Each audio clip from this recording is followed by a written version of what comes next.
नारायण नारायण नारायण नारायण नारायण नारायण नारायण नारायण।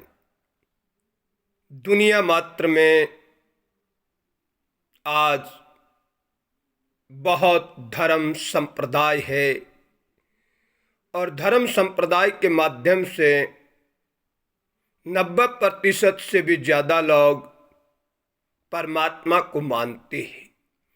कोई किस नाम से पुकारता है, कोई किस नाम से पुकारता है, और अनंत धर्म संप्रदाय होने के बावजूद भी 90% लोग ईश्वर को मानते हैं। 90% लोग ईश्वर को मानते, 10% नास्तिक हो सकते हैं। मेरे बंधुओं, सभी धर्म संप्रदाय एक दूसरे की मदद करने की शिक्षा देते हैं, दान दया की शिक्षा देते हैं, पड़ोसी दीन दुखियों की सहायता की शिक्षा देते हैं, मानव मात्र में प्रेम हो इस तरह की शिक्षा देते। दया धर्म का मूल है, जीवों पर दया करो। ये हमारे सभी धर्म संप्रदाय के महापुरुष हमें शास्त्र के माध्यम से बहुत जानकारियां दी है, और बहुत से उच्च कोटि के महापुरुषों ने हमें ऐसे ऐसे शास्त्र लिख कर दे दिए जिनको पढ़ने मात्र से मनुष्य मात्र का कल्याण हो जाए, भगवत साक्षात्कार हो जाए, परम प्रेम की प्राप्ति हो जाए। लेकिन कारण क्या है? आज दुनिया मात्र में 90% लोग आस्तिक होकर भी पूरी दुनिया में हाहाकार मचा हुआ है, व्यभिचार मचा हुआ है, भ्रष्टाचार मचा हुआ है, दुराचार मचा हुआ है। कारण क्या है? क्या आप 90% आस्तिक लोग अपने गिरेबान में झांक कर देखो। आप जिस धर्म संप्रदाय को मानते हो, क्या उस धर्म संप्रदाय की शिक्षा का पूरा पालन करते हो या नहीं करते हो? कौन सा धर्म संप्रदाय हिंसा की बात करता हो? जो धर्म संप्रदाय हिंसा की बात करता वो धर्म नहीं हो सकता। मेरे बंधुओं, 90% लोग यदि दुनिया के अपने जन्म स्थान क्षेत्र विशेष के लोग 90% संगठित होकर मानव कल्याण के लिए कर्म करें और मनुष्य मात्र के हित में रात दिन तल्लीन रहे, क्योंकि धर्म की शिक्षा का पालन जो करना है। आज 90% लोग यदि एकता के सूत्र में बन जाए, गांव से लेकर दुनिया मात्र के लोग, तो मेरे बंधुओं मानवता जागृत हो जाएगी। और मानवता से ऊंचा कोई धर्म नहीं है। मानव मात्र की रक्षा करना हमारा प्रथम धर्म होना चाहिए। कोई हमारा पड़ोसी भूखा सो रहा है और हमारे घर में अनाज के भंडार भरे हैं, तो हम पाप खाते हैं, पाप। और हम किसी दीन दुखी को, बेचारा को पीड़ित करते हैं तो पाप कमाते हैं, पाप। रिश्वत लेते हैं तो पाप कमाते हैं। इसलिए मेरे बंधुओं, विचार करो, विचार करो। 90% लोग तुम संगठित होकर सनातन संस्कृति का पालन करो, सत धर्म का पालन करो, तो दुनिया पूरी बदल जाएगी, इसमें कोई संदेह नहीं है। उस परम पिता परमात्मा ने दुनिया मात्र में जितने पशु पक्षी कीट पतंगे मानव जितने जीव जंतु हैं, उन सब की भोजन सामग्री परमात्मा ने उपलब्ध कराई है, न कि हमने पैदा की है। धरती पर फल है, जल है, वायु है, ये ऑक्सीजन आदि सब परमात्मा के द्वारा पैदा की सामग्री है, हमारी नहीं है। उस परमपिता परमात्मा ने धरती पर इतना अन्न पैदा किया कि मनुष्य मात्र ही नहीं, जीव जंतु पशु पक्षी सब समानता से अपना भरण पोषण कर सकते। लेकिन मेरे बंधुओं, उस परमात्मा की व्यवस्था में कौन दखलंदाजी दे रहा है, जिस कारण हमारा पड़ोसी कोई तकलीफ में हो, पीड़ित हो, और वो दुखी होकर के भूखा मर जाता है, या दुखी होकर के हमारे सताने से पीड़ित होकर के मर जाता है। ऐसे पीड़ित करने वाले व्यक्तियों, विचार करो, यदि दुनिया मात्र का मानव मात्र एक हो जाए, सुसंगठित हो जाए, कहां तक? अपने पड़ोसी दीन दुखियों की सहायता करने तक। हर धर्म के शिक्षा संस्कार यही होना चाहिए कि हमारे पड़ोसी 100% संगठित होकर सुचरित्रवान बने। एक दूसरे की मदद करने वाले बने। मेरे बंधुओं, मानव मात्र की रक्षा करनी है, जीव मात्र की रक्षा करनी है तो मनुष्य मात्र को सुसंगठित होना पड़ेगा, सुसंगठित होना पड़ेगा, इसमें कोई संदेह नहीं है।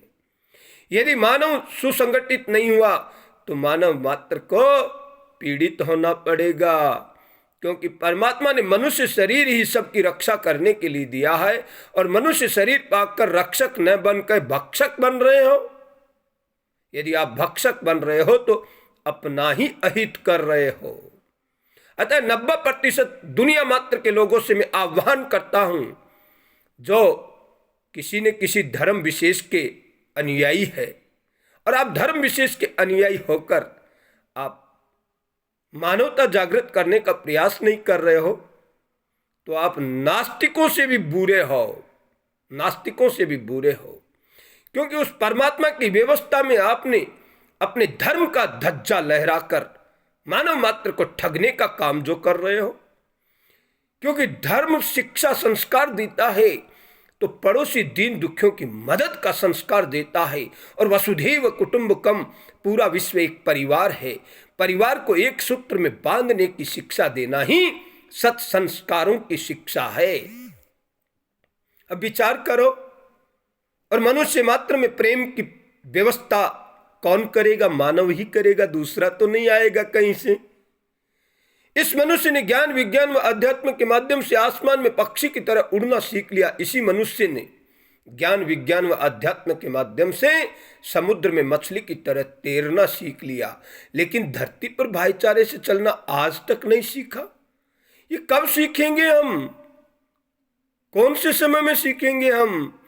कौन सा समय ऐसा सार्थक होगा जब हम मानवता जागृत करेंगे? आज दुनिया मात्र के यदि शासक और मनुष्य जो किसी न किसी धर्म के अनुयायी है, वो यदि अपने आप को सुदृढ़ और शक्तिशाली बनाने के लिए मानव मात्र की रक्षा के लिए सत्कर्म करने लग जाए, 100% शुद्धता से, 100% शुद्धता से, ईमानदारी से, सत्यता से पालन करे।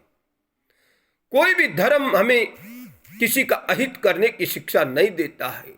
सर्वे भवन्तु सुखिनः, सर्वे सन्तु निरामया, सर्वे भद्राणि पश्यन्तु मा कश्चित् दुःखभाग् भवेत्। हमारी सनातन संस्कृति का संदेश तो समझो। हम मंदिर जाते हैं, जहां जहां जाते हैं, मस्जिद जाते हैं, गुरुद्वारे जाते हैं, लेकिन बाहर आकर के हमारे सत्य शास्त्रों की बात का पालन नहीं करते। कौन करेगा? कब करेगा? यदि हमने ईश्वर को प्रणाम किया है, ईश्वर की इबादत की है, ईश्वर की प्रार्थना की है, परमात्मा को याद किया है, तो परमात्मा जैसे गुण भी तो होने चाहिए। परमात्मा जैसे गुण मानव मात्र में हो सकते हैं, क्योंकि परमात्मा सारी व्यवस्था करके ही अपना अधिकार नहीं जमाता। ये अनंत ब्रह्मांड की व्यवस्था परमात्मा की हुई है। अन्न जल वायु सब व्यवस्था परमात्मा की है, और अपना अधिकार नहीं जमाता परमात्मा कि मेरा किया हुआ है। एक मनुष्य थोड़ी सी किसी की मदद करता है तो एहसान जताता है कि मैंने इसकी इतनी मदद कर दी। मेरे बंधुओं, तेरा तुझको अर्पण क्या लागे मेरा। उस परमात्मा की व्यवस्था में से आपने कुछ अधिक लिया और किसी को दे दिया तो कोई आपने एहसान नहीं किया है। महात्मा गांधी जी ने भी कहा है, मेरे पॉकेट में आवश्यकता से अधिक धन है तो दूसरे के हक की चोरी है, दूसरे के हक की चोरी है। इस चोरी के पाप से बचो, मानव मात्र की रक्षा के लिए तैयार हो जाओ। और मेरे बंधुओं, जिसने मानवता जागृत कर ली निहाल हो जाएगा। आज संसार में यही बड़ा भारी घाटा है कि मानव मानव का अहित कर रहा है, और मानवता समझ में नहीं आ रही। पता नहीं कौन सा दिन ऐसा होगा जब मनुष्य मात्र के लिए, अपने पड़ोसियों के लिए इस धरती माता का आदर करके अन्न जल समान व्यवस्था से वितरित करेगा, समानता से जीने का आनंद लेगा। बंधुओं, परमात्मा देख रहा है, क्योंकि हम परमात्मा के अनन्य पात्र बन सकते हैं। मानव मात्र अनन्य पात्र बन सकता है। अतः मानव मात्र को विचार करना चाहिए परमात्मा से परम प्रेम की प्राप्ति हो, और परम प्रेम की प्राप्ति आपको मनुष्य मात्र से प्रेम करना पड़ेगा, जीव मात्र से प्रेम करना पड़ेगा, प्राणी मात्र की रक्षा करनी पड़ेगी। इसीलिए मानव देह का चोला मिला है। कबीर जी ने कहा है, तेरी चादर जैसी दीनी वैसी धर दीनी। यानी मेला नहीं किया इस देह को। हम मेला किसे कहते हैं? जैसे झूठ, छल, कपट, बेईमानी, अय्याशी, रिश्वतखोरी, धोखाधड़ी, शराब, मांस का सेवन मत करो। बुराई रहित हो जाओ, अच्छाई स्वतः सिद्ध रह जाएगी। मेरे बंधुओं, परम प्रेम की प्राप्ति के लिए प्राणी मात्र से